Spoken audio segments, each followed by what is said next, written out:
That when they walk in the gym, you have to guard them. And I think the way the game is played has allowed her to showcase that skill, to be able to take that shot. That shot's being a good shot. Yeah, I mean, it's definitely fun for us. It's fun for a lot of fans in the Midwest that, cheered us on. And in some instances, teams chose to actually move games to larger venues to accommodate the fanfare of Caitlin coming to town. What if I told you that you could see Angel Reese play live for less than the cost of dinner and a movie? While fans are desperately paying thousands for Caitlin Clark tickets, Reese's Chicago Sky game against Brazil has seats begging to be purchased at just $29. This isn't just about ticket prices.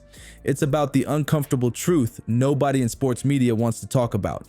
The numbers don't lie, and I've got the receipts to prove what's really happening with WNBA ticket demand right now. You know what's absolutely wild?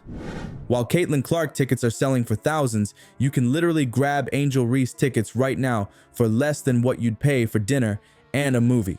Like, we're talking about two of the biggest rookie sensations in the WNBA, and the market is treating them completely differently.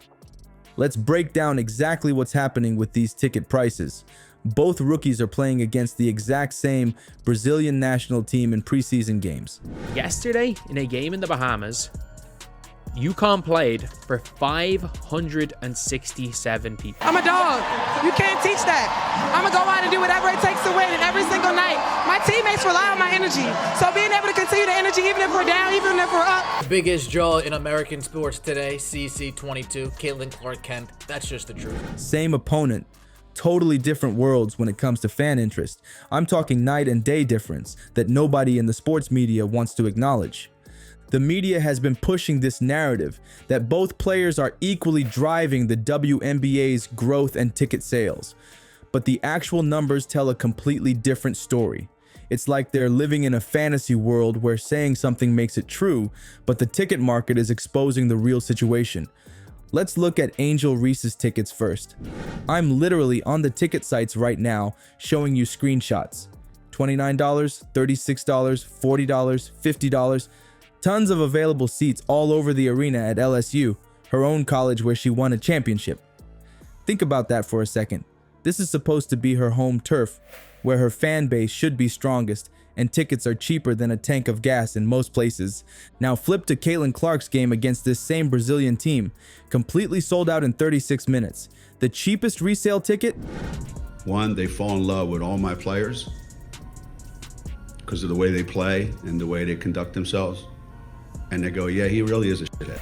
When we were in college, I don't know, it's cool, like getting to see one of your best friends live out her dream and then play against each other by the same time. If Caitlin Clark is on the team, it becomes the right team.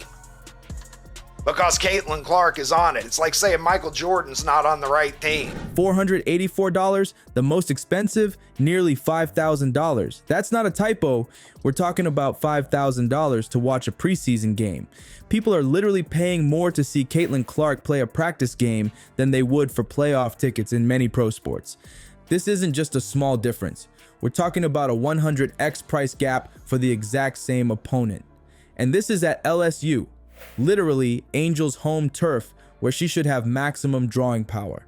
If she can't fill seats at affordable prices at her alma mater, where exactly is this massive market appeal we keep hearing about? What makes this even crazier is that some mysterious $8,000 Angel Reese tickets suddenly appeared on multiple platforms right when people started pointing out this embarrassing contrast.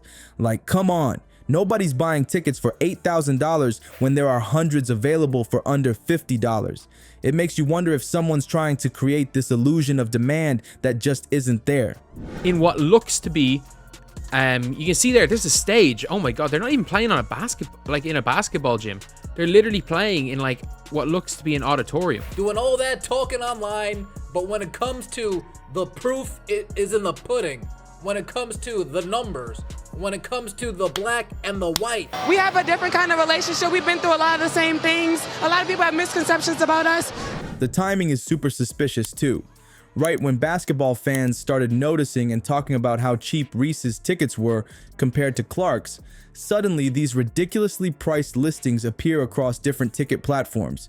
It's like someone's desperately trying to maintain this narrative that both players are equal box office draws.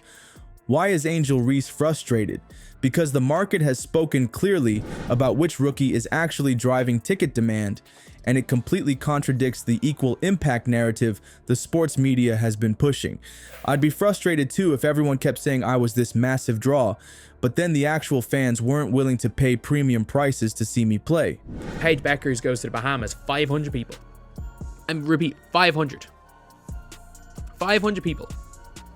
They are playing. I mean, I'm happy we won, and I'm so happy we won. That matters most than anything, but I got to get back to work, and we got to get back to work for our next game. Just because fans of Caitlin Clark will pay to see her play. Like, that's the reality situation. Is it's nothing to, there's never blame the consumer or the viewer for what they like. This ticket situation exposes something the WNBA and certain media outlets seem uncomfortable addressing, that while both players are important to the league, they're not equally driving fan interest and ticket sales. One player is generating unprecedented demand, while the other is struggling to fill seats even at bargain prices. The uncomfortable truth? Despite all the media hype about Angel Reese being this massive box office draw, actual fans aren't willing to pay premium prices to see her play, even at her alma mater.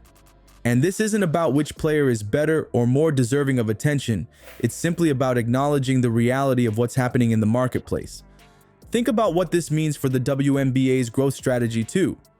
If they keep pretending all their stars have equal drawing power. Gino Auriemma, Caitlin Clark again. The world turns. It's Caitlin Clark's world. We just live on planet Caitlin. Are you in the black? Or are you in the red? Are you showing up? Or are you bluffing? Touching the ball or not, you have to guard her when she steps into the gym. And so I don't think we've seen anything like that in women's basketball. I've played against a number of great shooters. They missed the opportunity to capitalize on what's actually driving their recent surge in popularity.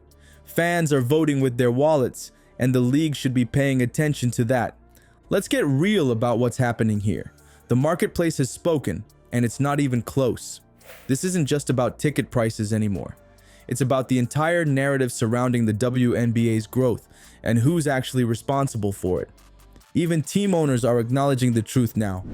Sheila Johnson, who owns the Mystics, straight up admitted that the hype around Angel Reese doesn't match what people are actually willing to pay to see her play.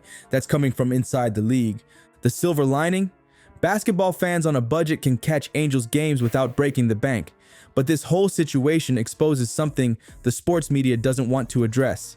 When fans vote with their wallets, only one rookie is creating this historic surge in demand. The numbers tell the whole story, and no amount of media spin can change what consumers are actually willing to pay.